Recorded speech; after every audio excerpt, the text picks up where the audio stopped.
Vicky fell from the Canterbury Baking School, and I've had lots of requests just to show a simple yeasted bread dough. So today we're going to be using dried yeast, and I have the recipe which I'll put up online. So I've got my flour. Do use whatever flour you can get hold of. I'm using a mixture of white strong flour and something called kamut, which is an old Egyptian wheat, which I just love the nutty flavour. So we have our flour, and then we're going to mix in our yeast and put it to one side, and we're going to put salt in. And for this recipe I'm using a nice olive oil, which I'm just going to add, and some tepid water. Very simple. And then I'm just going to mix everything together. And this is when you have to think a little bit outside of the recipe, because I have flour which absorbs water, the water content. Some absorb it more quickly and others are slower, and also it depends on how fresh your flour is. So this is when you have to look at your bread mixture and think, is it too dry or just perfect? So this is the stage that I get to.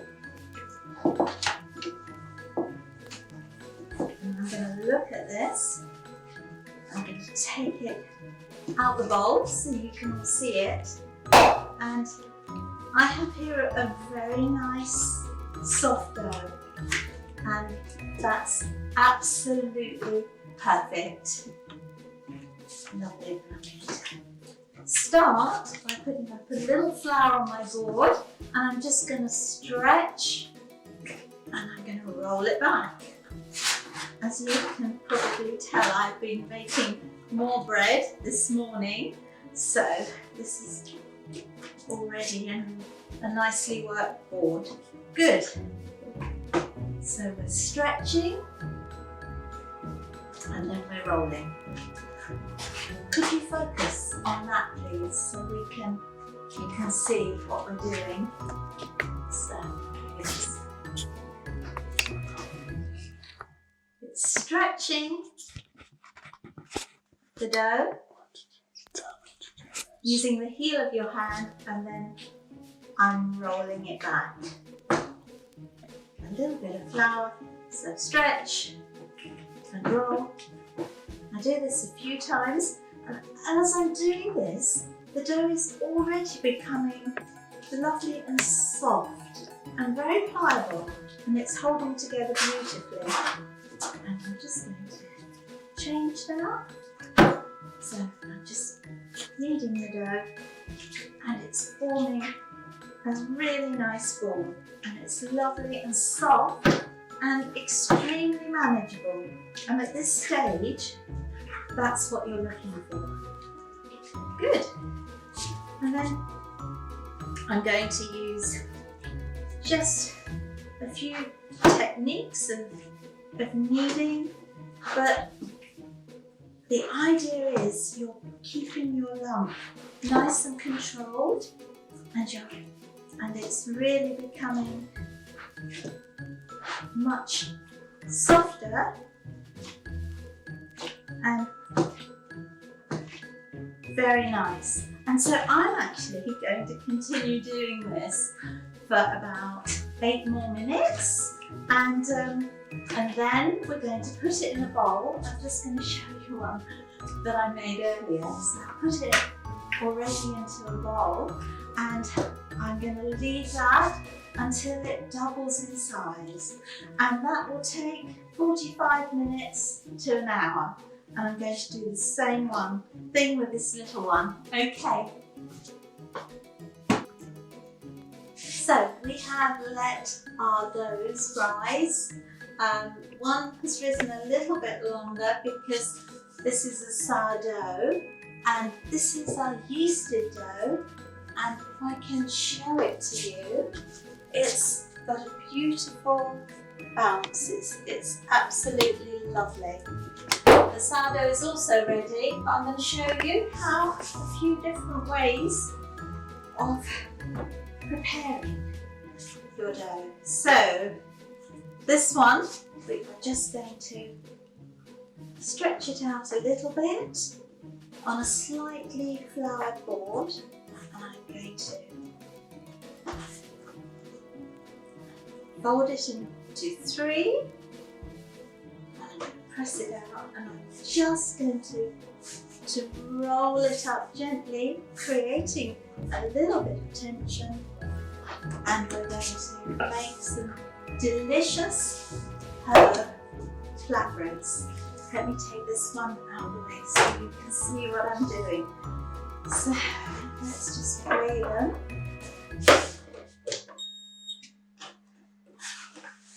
Let's have a look. Perfect. 120.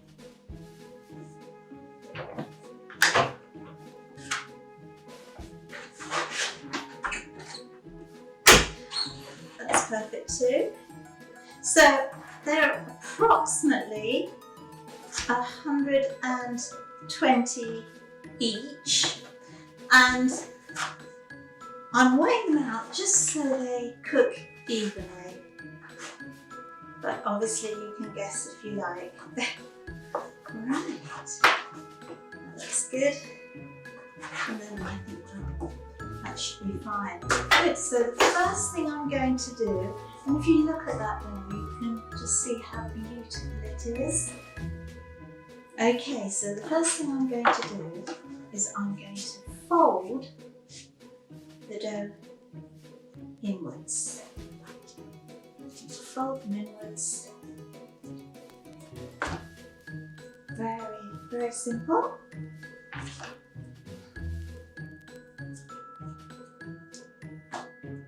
Folding them in. And what I have done is I've just collected any herbs I could find. Now this one's much smaller, doesn't matter. Any herbs I could find growing in the garden, and I've just roughly chopped them. So we then spin our bread through, and we just give it a nice bit of tension. Because it's a bit floury, the board, it's sometimes hard to do this. There we go. So this is just, if you find it hard to spin it, you can actually just get away with doing this, which creates a tension. That's what we're trying to do at this stage. A nice taut skin. Good, and then I'm just going to roll them.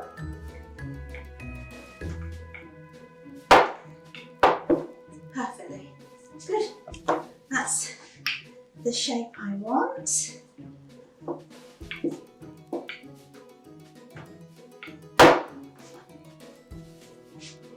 Lovely, and I'm going to continue doing that, but I will quickly show you how I want you to dress them. So, at this stage, we're going to just drizzle some olive oil on, and we're just going to cover it generously with some herbs, and I'm going to put a little bit of Maldon salt, just a sprinkle on top. And that's what they should look like. Okay, and then they're going on my tray. So that's what I'm doing with the yeasted bread. And I'm going to show you with my other bread, which is also lovely. It's responding beautifully. Just different ways to finish your bread. So for this, I'm going to just cut it in half, roughly. I'm going to work with one, and I'm going to just pull it gently in again creating a really nice tension. I'm going to flatten it a little bit. Because this is sourdough, it has more of a resistance.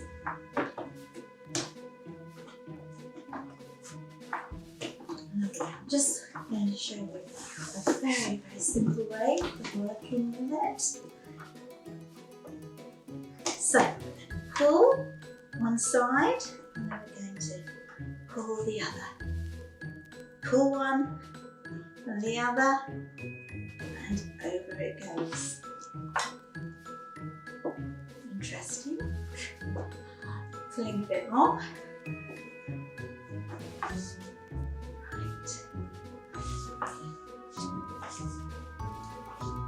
And then I'm going to roll my sourdough and I'm going to spiral it as I pull it through. And this is creating a very nice tension on the top. And I'm going to work with it and I'm going to then pull it through. And I'm getting it into a very nice ball with a nice taut surface. And then I'm just going to pick that up and I'm going to generously coat it with flour, and I'm going to put it in my bamboo proving basket, which has also got some flour on it because it does like to stick. And I'm going to push it down, and that's one way of doing it. So, very, very simple tin loaf. So, a bit of nice oil. And I'm going to just put a little bit more in actually.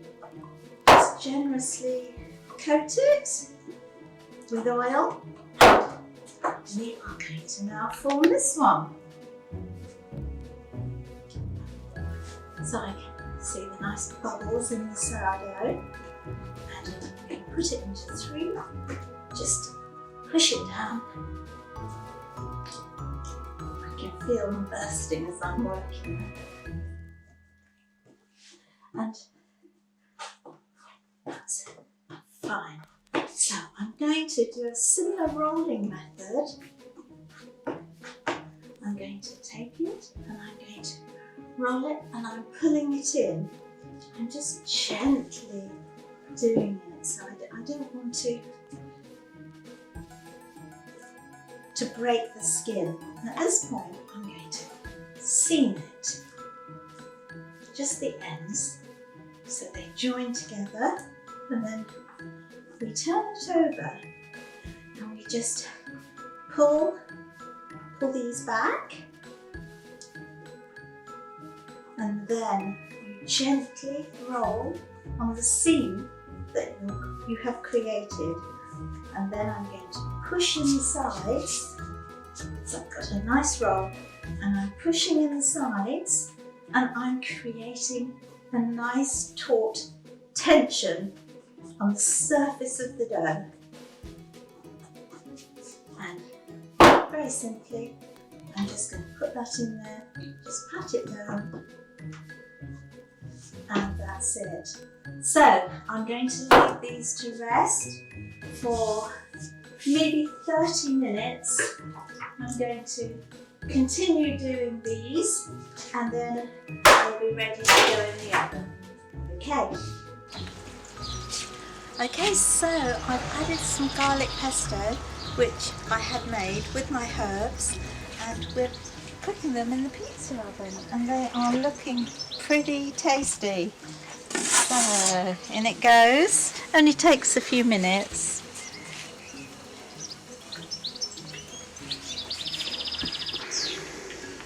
Oh, it's quite hot today with the sun and the pizza oven. So I have to turn them just to keep the temperature even. Let's have a look. Very nice. Nope, they don't need turning yet.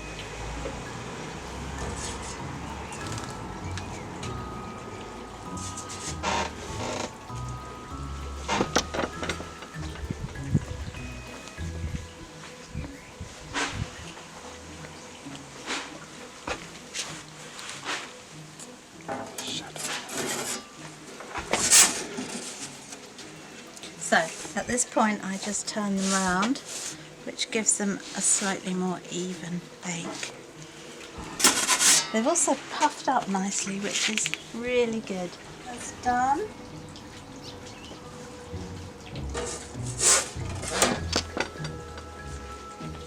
Now I'm going to give that a few more minutes that side. Lovely.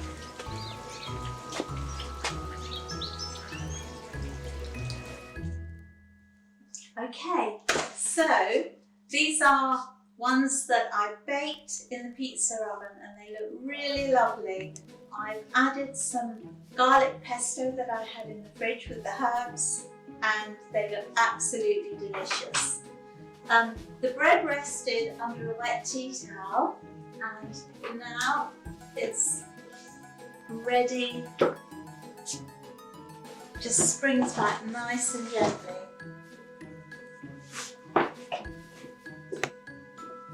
Okay, so what we're going to do.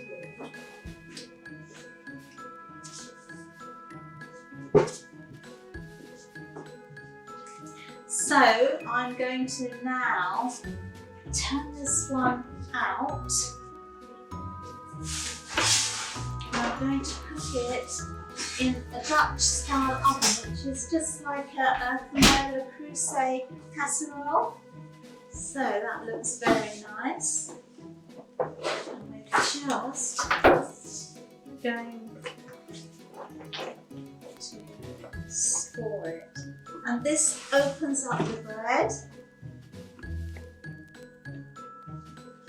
And it's just a nice way to sort of put whatever pattern you want on here. And we're just doing little diamonds. And then I'm going to do another line of scoring. Lovely. And that's going to be put into the Le Creuset, which is here.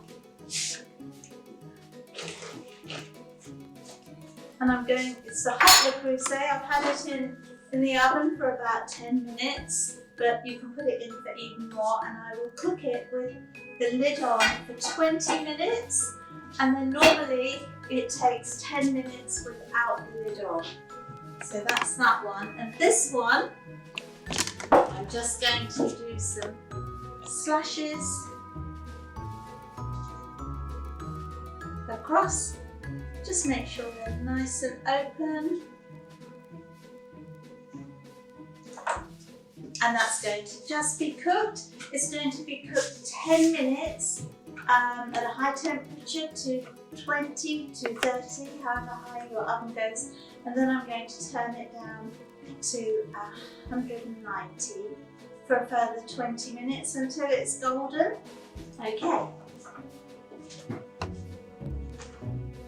Okay, so this has just come out the oven. It cooked for 20 minutes with the lid on and a further 20 minutes with the lid off. This was cooked within 30 minutes. So this came out much earlier.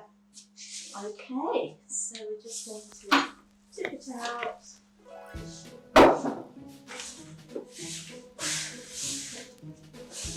Looks really lovely underneath. And it's got a lovely little rise. Very pleased with that sourdough. So, a really nice day baking.